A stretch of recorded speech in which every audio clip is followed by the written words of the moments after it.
Assalamu alaikum everyone. In this lecture, we are going to discuss one of the famous poem of Matthew Arnold, Dover Beach.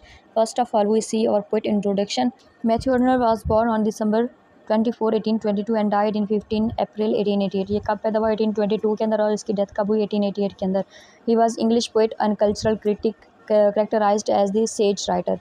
यहाँ पे मैंने उसके कुछ famous works लिखे हुए हैं, ये आप देख सकते हैं. नेक्स्ट हम इस पोएम का इंट्रोडक्शन देखेंगे. ये पोएम बेसिकली लिखी कब गई थी 1867 के अंदर. The poem reflect on the decline of faith. अब इस पोएम के अंदर बेसिकली किस चीज़ के बारे में बात की गई है?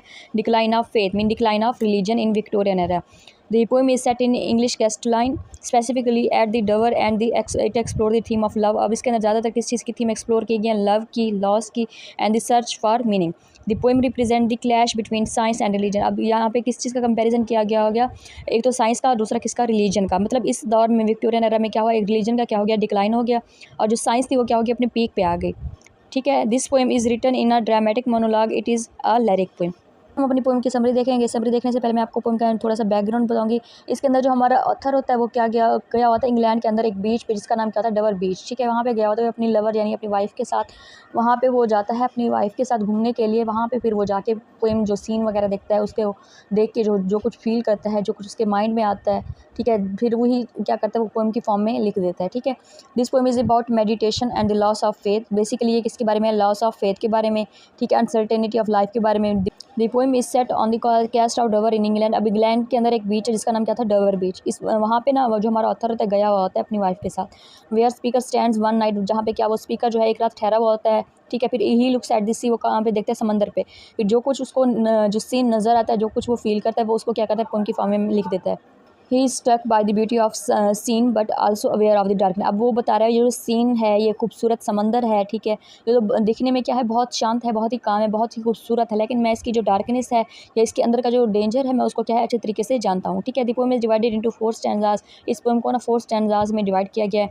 Each of which explore the different aspect of this theme. मतलब हर स्टैंजा के अंदर क्या है? डिफरेंट थीम्स एक्सप्लोर हो रही हैं. वो हम आगे देखेंगे कि किस तरह से हो रही हैं. पहले पास हमारा कौन सा फर्स्ट स्टैंजा है? The speaker begins bye describing the natural beauty of this seen before him. अब यहाँ पे जो पोइट ठहरा हुआ होता है, ठीक है, बीच होती है डवर बीच, वहाँ पे ठहरा होता है, सीन देख रहा था. फिर वो क्या कहता है? उसकी ब्यूटी को क्या कहता है? डिफाइन करता है फर्स्ट स्टेंजा के अंदर. ठीक है. इसके अंदर फिर वो क्या बताता है? The moon light Cliff and the distant lights off France. ठीक है. अब वो जहाँ ठहरा होता है वहाँ से उसको फ्रांस की जो लाइट्स होती है ना, ठीक है, वो नज़र आ रही होते हैं. ठीक है. फिर वो जो वो जो लाइट होती है वो क्या होते हैं? मध्यम या ब्लर फॉर्म में क्या होते हैं? नज़र आ रही होती हैं. फिर however this beauty is tempered by the speaker's awareness of the changes that have taken place in the world around him. अब ये सारी चीज़ें फिर किस चीज़ को सिंबलाइज़ कर रही हैं? कि जो चेंजिंग्स आई हैं वर्ल्ड के अंदर पीरियड ऑफ टाइम गुजरने के साथ साथ जो चेंजिंग्स आई हैं, ये क्या ये चीज़ क्या कर रही है? उसको सिंबलाइज़ कर रही है. ठीक है. He laments the loss of the old order. Old order का लॉस मतलब क्या हो गया? रिलीजन का लॉस, फेथ का लॉस. ठीक है. He limits the loss of the old order in which the faith provided a scene of meaning. मतलब वो जो रिलीजन था जिसके अंदर हमें अपनी लाइफ का मीनिंग मिलता था, हर चीज़ मिलती थी. ठीक है ना. अब क्या हो गया? यानी जो रिलीजन है उसका क्या हो रहा है? डिक्लाइन हो रहा है, और साइंस जो है वो क्या है? अपने पीक पे जा रही है. ठीक है. इस वजह से क्या हुआ है कि एक तो जो हमारा ओल्ड ऑर्डर है उसका क्या हो गया? लॉस हो गया, और जो सेंस ऑफ मीनिंग जो हमारा था, लाइफ का कोई मकसद था, वो भी क्या हो गया? ख़त्म हो गया. नेक्स्ट हम अपनी सेकंड स्टैंजा की समरी देखेंगे. इसके अंदर क्या है? जो स्पीकर होता है वो एक पॉइंट पे ठहरा होता है इंग्लैंड के अंदर. ठीक है. फिर वो जो देख रहा होता है, वो जो पॉइंट होता है वो कहाँ पे होता है? फ्रांस में. He sees a small light on the French coast. अब जो फ्रांस के अंदर जो कोस्ट है उसके ऊपर वो उसे क्या नज़र आती है? स्मॉल लाइट्स नज़र आती हैं. Which he compares to the sea of faith. वो उसका कंपेरिजन किसके साथ करता है? सी ऑफ फेथ के साथ. ठीक है. That once united all the Christendom. जब वो क्या थे? एक टाइम पे क्या थे? सब क्या थे? यूनाइटेड थे. यानी क्या था? मतलब जो फेथ था, ये सी ऑफ फेथ था, वो क्या था? बहुत ही ज़्यादा स्ट्रॉन्ग था, पीक पे था, इस तरीके से. However this light is fading. मतलब यहाँ पे क्या हो रहा है? अब वो जो लाइट उसे नज़र आ रहा है वो क्या है? फेड है, लाइट है, ब्लर लाइट है. And the speaker fears that the world is losing its religious path. इसका मतलब ये किस चीज़ का कंपैरिजन कर रहा है? रिलीजियस के साथ. ये ब्लर लाइट या फेड लाइट वो किस चीज़ को सिंबलाइज करे? रिलीजियस फेथ को, कि रिलीजियस क्या हो रहा है? डिक्लाइन हो रहा है, फॉल हो रहा है. ठीक है. नेक्स्ट हम अपने थर्ड स्टैंजा के अंदर देखेंगे. इसके अंदर क्या है? Speaker explain that the rise of science and the modernism. अब यानी क्या हुआ? रिलीजन तो क्या हो गया? उसका डिक्लाइन हो गया. अब ज़्यादा अराइव किस चीज़ का हो रहा है? मॉडर्निज्म का, इंडस्ट्रियलाइजेशन का, या साइंस का. ठीक है. अब has led a decline to faith. अब इस मॉडर्निज्म, साइंस और में इंडस्ट्रियलाइजेशन, इसकी वजह से क्या हो रहा है? फेथ का क्या हो रहा है? डिक्लाइन हो रहा है. He compare the sea of faith to the tide. अब उसने यहाँ पे किसका कंपैरिजन किया है, सी ऑफ फेथ का, किसके साथ, टाइड के साथ। टाइड होते हैं लहरें जो समंदर के अंदर होती हैं, ठीक है। Which once rose to cover the entire world, मतलब कभी वो क्या होते हैं, पीक पे होते हैं इंटायर वर्ल्ड को कवर करने के। अब लेकिन क्या हो रही है, सेंडिंग हो रही है, वो अपने लो लेवल की तरफ आ रही है, उनका क्या हो रहा है, डाउनफॉल हो रहा है। He fears that the world is becoming increasingly dark. अब इसका मतलब क्या है कि वर्ल्ड जो है वो क्या हो रहा है, डार्क हो रहा है, मीन उसके अंदर क्या है, रिलीजन खत्म हो रहा है, डिक्लाइन हो रहा है, ठीक है।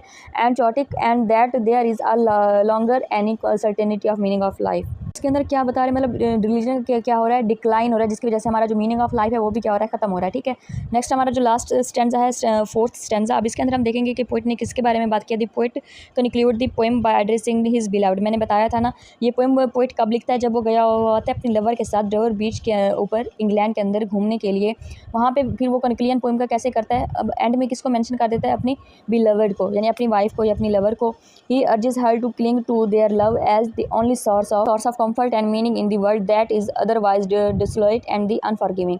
अब इसका अंदर क्या बता रहे हैं, जो मतलब ऑथर है लास्ट स्टैंजा के अंदर अपनी बिलवर्ड को मेंशन करता है, फिर उसे क्या बोलता है कि सिर्फ तुम ही हो जो क्या हो, मेरी कंफर्ट का जरिया हो, मेरी मतलब लाइफ का मीनिंग है, जिससे रिलेटेड तुम ही मेरे लिए क्या हो, सब कुछ हो, बाकी कुछ नहीं है इस दुनिया में। बस यहाँ पे फिर उसकी पोएम क्या हो जाती है, एंड हो जाती है।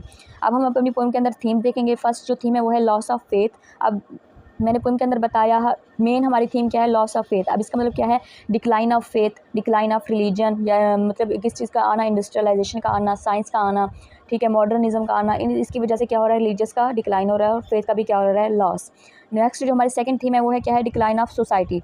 Arnold also comment on the decline of society as the people losing their sense of morality and values. अब इसका मतलब क्या, सोसाइटी के अंदर जो मॉरल वैल्यूज़ थे, ठीक है, मोरालिटी, उनकी जो ड्यूटीज़ थी, मॉरल ड्यूटीज़ थी, जो भी थी, मतलब सारी वो क्या हो रही है, ख़त्म हो रहे हैं, क्योंकि ये सारी चीज़ होती है रिलीजन के साथ। जब रिलीजन का क्या हो रहा है, डिक्लाइन हो रहा है तो बाकी चीज़ों का भी क्या हो रहा होगा, डिक्लाइन हो रहा होगा, ठीक है। नेक्स्ट जो हमारी है थीम वो है पावर ऑफ नेचर। अब इसके नेचर के अंदर बेसिकली क्या आ जाएगी, एक तो ब्यूटी ऑफ नेचर आ जाएगी, सी के बारे में जब उसने बात की, ठीक है। फिर उसके बाद उसने जो बर्ड्स के बारे में बात की, ठीक है, ये सारी चीज़ें किसके अंदर आ जाएगी, पावर ऑफ नेचर के अंदर। नेक्स्ट जो हमारी फोर्थ थीम है वो है the passage of time. Arnold explore the theme of time in the poem. The speaker reflect on the transience of human life and the fact that everything eventually fades away. अब इसका मतलब क्या है, passage of time किस चीज़ को symbolize कर रहा है कि अब जो फेथ है वो उसका क्या हो रहा है, लॉस हो रहा है, रिलीजन का भी क्या हो रहा है, डिक्लाइन हो रहा है। वक्त के साथ साथ मतलब क्या है, वक्त हमेशा नहीं रहता। एक चीज़ अगर एक वक्त पे पीक पे है तो उसका डाउनफॉल क्या होगा, ज़रूर होगा। अगर विक्टोरियन एज के अंदर पहले जो था रिलीजियस था वो पीक पे था, अब क्या हो रहा है, फिर उसका डिक्लाइन हो रहा है, इंडस्ट्रियलाइजेशन आ रही है, ठीक है, साइंस ज़्यादातर आ गई है। ये है पैसेज ऑफ टाइम का रोल, ठीक है। नेक्स्ट जो हमारी थीम है वो है struggle for meaning. The poem highlight the human struggle to find meaning. अब इसके अंदर ह्यूमन स्ट्रगल को दिखाया गया है find meaning of life find करने के लिए। That seem to be lack purpose, मतलब अगर रिलीजन के बगैर क्या होता है, हमारी लाइफ क्या है, जैसे होता है ना, बेमकसद है, इस तरीके से। The speaker searches for something to hold on to the amidst and क्योर्स and confusion of the world around him. Next जो हमारी थीम है वो है conflict between science and religion. Science और रिलीजन का मैंने आपको पोएम के स्टोरी के अंदर ही बताया कि ज़्यादातर किस चीज़ के बारे में बात हुई, एक तो साइंस के बारे में, दूसरा रिलीजन। अब रिलीजन का क्या हो रहा है, डिक्लाइन, और साइंस का क्या हो रहा है, मतलब इंप्रूवमेंट आ रही है साइंस के अंदर, और क्या हो रहा है, साइंस पीक पे जा रही है। ये था इनका comparison through out the poem के अंदर।